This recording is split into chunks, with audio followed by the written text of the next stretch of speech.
যোৰহাটত আমাৰ এখন উৰণীয়া সেতু আৰু এখন ৰেলৱে অভাৰব্ৰিজৰ কাম খুব স্পীডতে চলি আছে।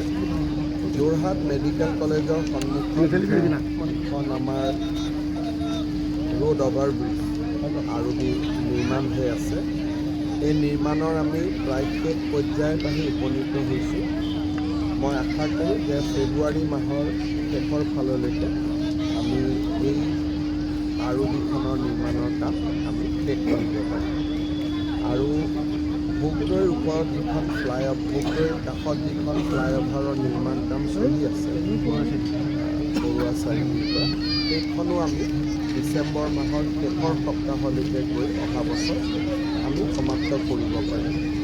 ৰেলৱে ড্ৰয়িংটো এপ্ৰুভ কৰোঁতে অকণমান তেওঁলোকৰ টেকনিকেল ক্লিয়াৰেঞ্চ আহোঁতে দেৰি হোৱাৰ কাৰণে এই উৰণীয়া সেতু বা আৰবিখনৰ যিটো নিৰ্মাণৰ কাম 3 মাহমান অলপ পলম হ'ল। কিন্তু এতিয়া ৰেল বা আমাৰ APDCL কাৰো লগত এতিয়া সমস্যা নাই, দিনে নিশাই কাম চলি আছে। গতিকে মই ভাবোঁ যে ডিচেম্বৰৰ ভিতৰত ইৰেকশ্যনৰ কাম হৈ যাব।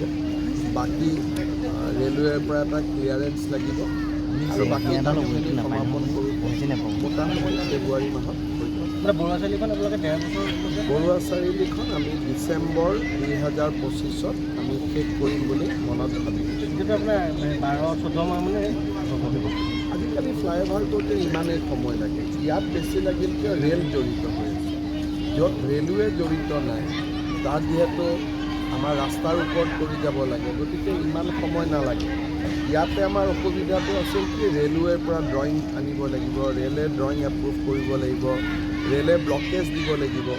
কিছুমান ৰেলৱে অভাৰব্ৰিজ কৰোঁতে সময় লাগে, উৰণীয়া ক্ষেত্ৰত আলোতে ইমান সময় লাগে। আমাৰ মই ভাবোঁ যে বাই ফেব্ৰুৱাৰী গোটেইকেইটা খুঁটাৰ কাম হৈ যাব।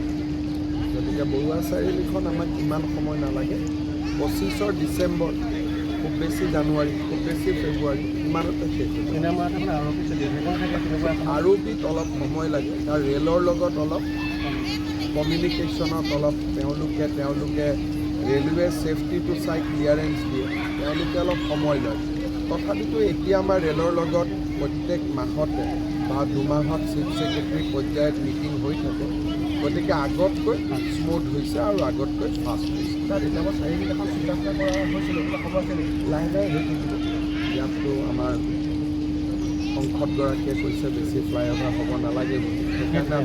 সেইকাৰণে আমি চাই চিতি লাহে লাহে কৰি আছোঁ। আপোনাৰ বৰুৱা চাৰিআলিখন বন্ধ কৰিবলৈ চিঠি এখন দিছিলে। যেতিয়া হৈ যাব তেওঁক উদ্বোধনী তেওঁ নাহিলে হ'ল আৰু ইমান। যিকোনো খবৰৰ বাবে যোগাযোগ কৰক 7099017330 লগতে 7099017110 নম্বৰত।